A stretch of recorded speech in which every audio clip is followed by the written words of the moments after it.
नैनीताल के जंगल में टोनी चिड़िया और उसके बेटे गोलू और उसके पति भोला रहते थे। काफी समय से भोला की तबीयत ठीक नहीं थी। एक दिन भोजन की तलाश में दूसरे जंगल में जाता है। भोला चिड़िया अपने भोजन के साथ आ ही रहा था, तभी उस पे जालिम चील उस पे हमला कर देता है। उसी कारण भोला चिड़िया की वहीं पे मौत हो जाती है। भोला के मौत के बाद सारी जिम्मेदारी अब टोनी बेचारी चिड़िया पे आ गई थी, जिस कारण टोनी बहुत परेशान थी। टोनी चिड़िया, भोला चिड़िया अब इस दुनिया में नहीं रहा। अब जो करना है बस तुम्हें ही करना है। हाँ मिठू तोते, अब मैं क्या करूं? भी तो क्या, मुझे तो बच्चों को खिलाने के लिए, भोजन के लिए भी पैसे नहीं है। टोनी चिड़िया, भोला चिड़िया ने मुझे कुछ पैसे उधार दिए थे, लेकिन मुझे इस पैसों की अब जरूरत नहीं है। एक काम करो, तुम इन पैसों से एक नया काम कर लो। मिट्ठू तोते, तुम्हारा बहुत बहुत शुक्रिया। तुमने ये पैसा मुझे लौटा के बहुत बड़ा उपकार किया है।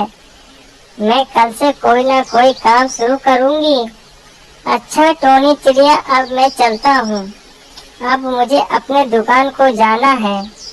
ऐसा कह के तोता वहाँ से चला जाता है। माँ, आज मुझे बादाम खाने का बहुत मन है। आज मेरे लिए बादाम लेकर आ जाओ ना। बेटा, आज तुम मीठे फल खाओ। किसी दिन तुम्हारे लिए जरूर बादाम ला दूंगी।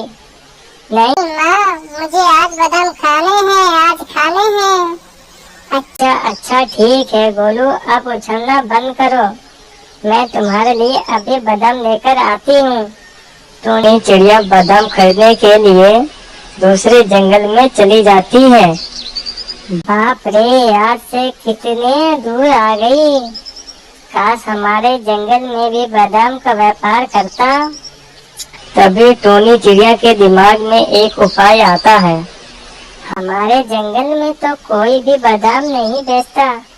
अगर मैं अपनी जंगल में बादाम की दुकान लगा लूं, तो मुझे कितना ज्यादा मुनाफा होगा।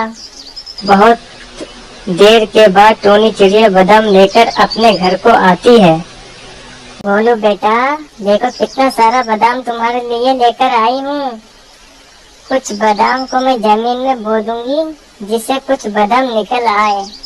लेकिन मेरे पास तो जमीन ही नहीं है जिससे मैं बादाम उगा सकूं।